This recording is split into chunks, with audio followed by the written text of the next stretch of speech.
Welcome to another edition of Cranky Gun Reviews. Today I'm going to be talking about pattern collecting again, and the topic of discussion today is going to be more specifically on the Mossberg 500 series. So as you can see, I have 4 different Mossberg 500s here. One of them is actually a Maverick 88 security model that I turned into basically to look like a Mossberg 500 because I wanted to use shot magazine. So let's start here in the front. So what I have, this is a Mossberg 500C 20 gauge, and currently it has a 18.5 inch barrel on it, and this is a circa 1973 model. I believe this was purchased at Sears, so it has this really cool jeweled lifter and bolt in it. Real nice gun. This one I also have a 28 inch full choke barrel for it that I use when I do trap shooting and skeet, just when I'm shooting a lot. So if I'm going to be shooting 200 or 300 rounds in a day, I tend to take this one out over the 12 gauge just because it's a lot easier on the shoulder. Behind it, I actually have the 12 gauge version of the same gun. So this is a 500 AB, again circa somewhere around 1973, and this has that same jeweled lifter and bolt on it. Let's see again if I can get it to zoom in there. 500 AB. This is a 12 gauge, and originally it had wood furniture on it. When I bought my Maverick 88, I put all the plastic parts on it from the Maverick, obviously. This one has a 24 inch slugger barrel with rifle sights on it that I picked up off of eBay because I wanted a shorter barrel for it. When I got it, that one had a 28 inch a full choke barrel as well. So I wanted a cylinder bore barrel so I could shoot slugs and buckshot through it. The other reason I wanted to put this plastic furniture on it from the Maverick 88 is the butt pad that was on it, which is actually this stock here. This butt pad, which is the original one from this 500 AB, is so hard that after a while of shooting it, it was very uncomfortable to shoot. So the new Mossbergs that have the plastic one on it, this rubber is actually really, really squishy. So it's really comfortable to shoot. So if I do want to shoot trap or skeet with that, now it'll be a lot more comfortable. And the action on this thing being nice and broken in and having this nice plastic foregrip on it now slides really easily on the mag tube, so that action is actually really nice. So moving up in the line here, this third one, this is actually a Maverick 88.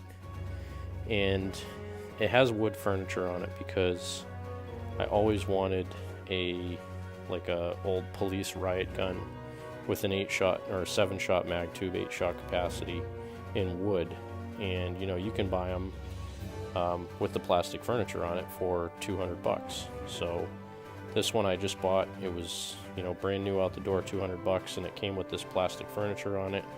So when I got it home, I switched the wood stock from the 73 500 AB onto the Maverick 88 and put the corncob foregrip on it, so now I have sort of like a police riot gun in the 7-shot configuration. And the last one I have here, this is actually a 500 ATP, which stood for Tactical and Police. From my understanding, this was actually a pre-590 military and police gun, so it wasn't actually accepted by the military at that point in time until after they did the testing with the 590. But this was the basically has a bantam stock on it, has the heat shield, the corncob grip, and this one with an 18.5 inch barrel with a bead sight and the 5-round magazine tube. But that was the precursor to the 590. They made these in various different configurations. They made it in a cruiser configuration. They made it in this configuration with the 5-shot mag tube. They made it with an 8-shot mag tube, with or without the heat shield. And I think they might have had a not a marine coat, but whatever the parkerized or whatever the other finish was that they had at the time. So they had 4 or 5 different models of this particular one. But basically what I tried to do with the Maverick 88 was make it look like I have 2 original Mossberg 500 ATPs, the 6-shot configuration and the 8-shot. So I will be ordering a heat shield for the Maverick 88 just to make it look more like that one. But this is my Mossberg 500 collection. Again, this is another video on pattern collecting, which is collecting a certain type of firearm. It may not have any historical or intrinsic value, but it's just something you like, so you buy it.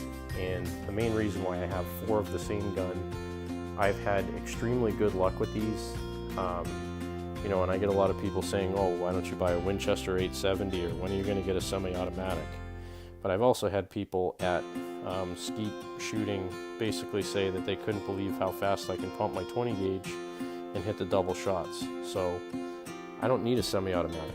I like having the gun that functions the same no matter what it is, whether it's the 20 gauge or the 12 gauge, and whether I'm using, you know, birdshot, buckshot, or whatever. All of these function pretty much identical, with the exception of the safety on the Maverick 88. So that's really the only difference. The Maverick 88 has the safety on the trigger group right there, and on the 500s it's on the back of the tang, which I'm sure everybody's already known from watching all the other videos on these on YouTube. But otherwise, if you guys are ever wondering if parts are compatible between the Maverick 88 and the Mossberg 500, they are. I mean, if you have, as long as you have the mag tube that doesn't have the rings on it. This one did. I actually had to buy a replacement magazine tube for it to be able to put the Maverick 88 furniture on it. But otherwise, everything inside switches over. The butt stocks are exactly the same. They use the 1 screw mounting just like, you know, a 500 does. The foregrips, they come out just the same with the bolt and everything like that. Barrels and everything come off exactly the same, and I can't really see a difference in quality between the Maverick 88 and the Mossberg.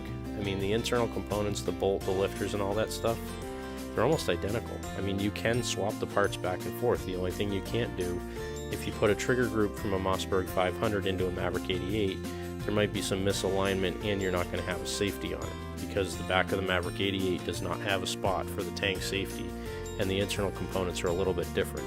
But otherwise, realistically, they're functionally almost exactly the same gun. So this is my pattern collecting video on Mossberg 500s.